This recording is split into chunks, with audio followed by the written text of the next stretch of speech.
जिल्हा परिषद प्राथमिक शाळा दगडवाडीमध्ये इयत्ता 8वी शिक्षण घेत आहोत. आजच्या वादविवाद स्पर्धेचा विषय आहे आधुनिक कृषी तंत्रज्ञान शेतीसाठी तारक की मारक. मी तारक या विषयावर बोलणार आहे.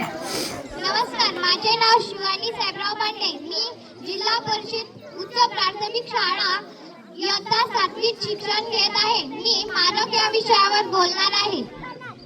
आधुनिक कृषी तंत्रज्ञानामुळे शेतीतील उत्पादन वाढले आणि आधुनिक कृषी तंत्रज्ञानामुळे शेतीतील उत्पादक क्षमता वाढल्यामुळे शेतकऱ्याची आर्थिक स्थिती चांगली होते. शुभम दादा, मी तुला सांगू इच्छिते की आधुनिक कृषी तंत्रज्ञानामुळे उत्पादकता जरी वाढत असली तरी त्यामुळे जमीन नापीक होण्याचा धोका संभवतो. आधुनिक कृषी तंत्रज्ञान हे खर्चिक असून त्याची उत्पादकता ही तात्पुरत्या स्वरूपाची आहे.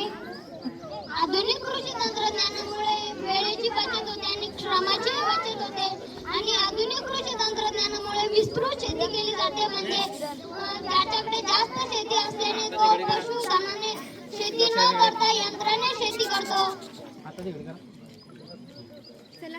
आधुनिक कृषी तंत्रज्ञानामुळे वेळेची जरी बचत होत असली तरी ती पर्यावरणास पूरक नाही.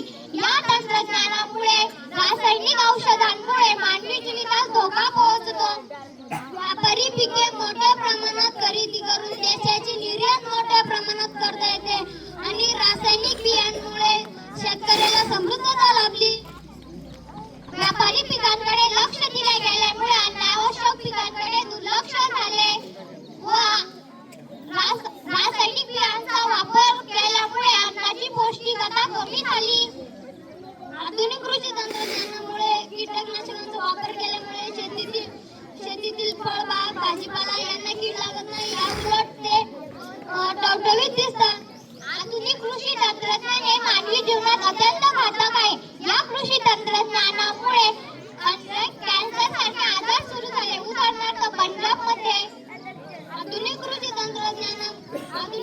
तंत्रज्ञानामुळे नवनवीन स्टार्टअप कंपनी सुरू झाल्या, अनेक व्यवसाय सुरू झाले आणि मेक इन इंडिया कंपनीला चालना मिळाली.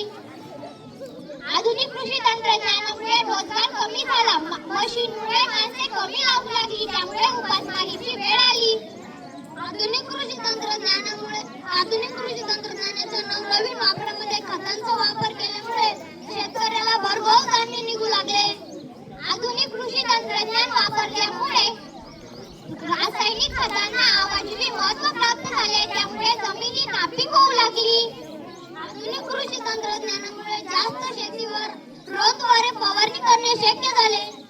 ड्रोनद्वारे फवारणी केल्यास जंगलाचा ऱ्हास होऊ लागला व तसेच आधुनिक कृषी तंत्रज्ञानामुळे पर्यावरणाचाही ऱ्हास होऊ लागला. आधुनिक कृषी तंत्रज्ञानाने मानवी बळ कमी लागते व शेतीची सर्व काम